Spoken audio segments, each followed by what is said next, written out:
There are large gaps in information, details still yet to be uncovered in the Uvalde school shooting. But tonight, one fourth grade student who was at Robb Elementary that day is sharing her story with KSAT. Aurelia Santos remembers the horrors from that day. She's also taking time to remember each of the lives lost.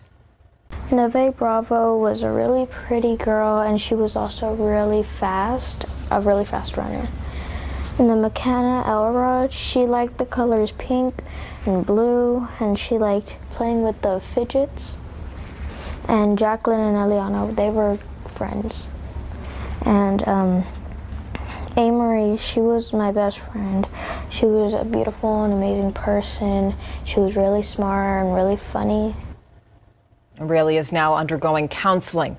She sat with the night team's Lee Waldman to talk about the day that changed her life forever.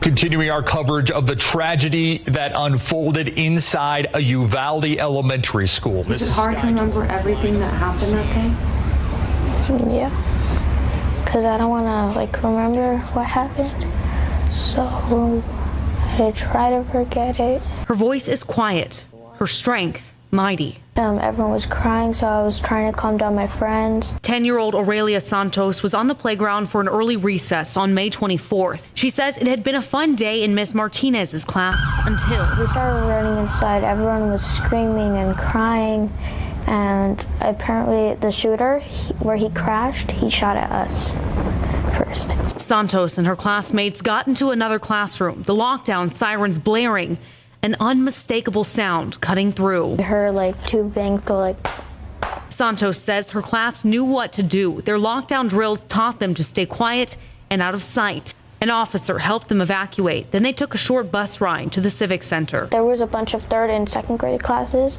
at the Civic Center, and there was only 2 4th grade classes. That night, she learned with the rest of the world, 19 of her classmates and 2 teachers were dead. Families go inside, they give that DNA sample, and then a lot of them are just getting the worst news you could ever imagine. Including her best friend, Amory Jo Garza. I went to Amory's viewing, and her casket was closed, so I know something bad must have happened. Santos has been getting care at the Resiliency Center. They're helping her process what she went through, including her anger. Kids were calling out to them, and the cops didn't do anything.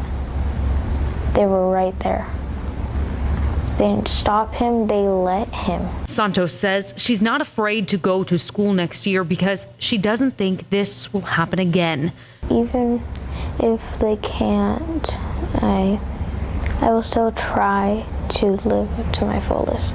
Lee Waldman, KSAT 12 News. Powerful words from such a little girl. Santos doesn't want Robb Elementary to be torn down. She says she has happy memories there, but she also says she will understand if that does happen. And apparently that is what's going to happen. Officials have said students and staff will not be returning to the campus.